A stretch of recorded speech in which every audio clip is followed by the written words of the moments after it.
Bonjour les amis, aujourd'hui nous allons parler d'une malformation qui n'est pas accidentelle, elle n'est pas causée par un accident de route ou autre accident, mais elles sont plutôt dues à la négligence de la femme lorsqu'elle est enceinte. Ces malformations attaquent principalement le crâne ou le visage. Il s'agit principalement de la fente labiale et de la fente palatine. C'est quoi la fente labiale? Eh bien, la fente labiale, c'est une malformation qui se caractérise au niveau de la bouche par une fente au niveau de la lèvre supérieure. Cette fente pouvant aller jusqu'à atteindre le nez.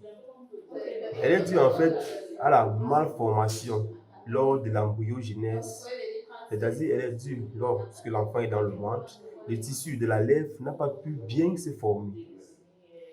Contrairement à la fente palatine, elle est caractérisée par une fente au niveau de la voûte du palais, c'est-à-dire la partie de la bouche située au-dessus de la langue, c'est-à-dire quand vous soulevez la langue, vous la ressentez, on appelle la voûte du palais.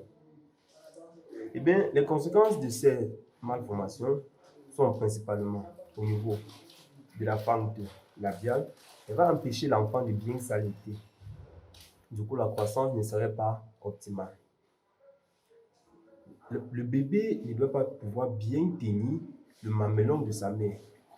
Et oui, parce que la femme qui est là doit l'empêcher de bien attraper le mamelon pour s'alimenter correctement. Par contre, la fente palatine, elle va également empêcher l'enfant de bien s'alimenter parce qu'elle joue un rôle très important dans l'alimentation.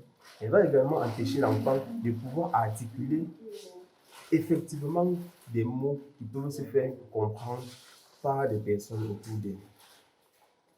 Ces malformations peuvent être bien sûr prévenues.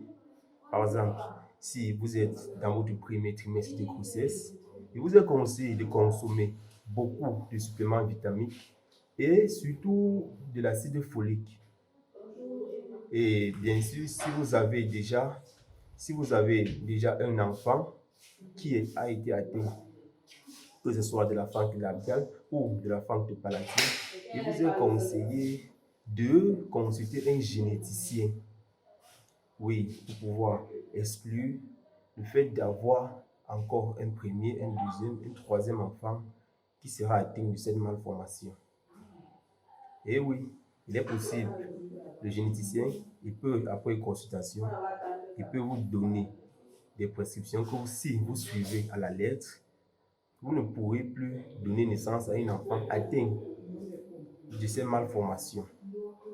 Ces malformations, il en existe plusieurs. Il en existe celles qui vont toucher soit les oreilles. Vous allez observer certains enfants avec soit, non pas l'oreille père, l'oreille c'est plus un côté, soit les enfants avec un œil. Et toutes ces malformations, on peut les prévenir. Du coup, il est important de consulter soit un médecin, soit un généticien. Si vous soupçonnez, soit dans votre famille, si vous avez un membre atteint de ces malformations. Eh bien, les amis, agir ensemble, protéger chacun. Telle est notre devise et il vous est conseillé surtout de prendre soin de votre corps et de votre entourage. Car si votre entourage est souillé, vous également vous êtes souillé. Parce que un corps sain dans un environnement sale finit par devenir sale. Rendez-vous dans les prochaines éditions. Merci bien les amis.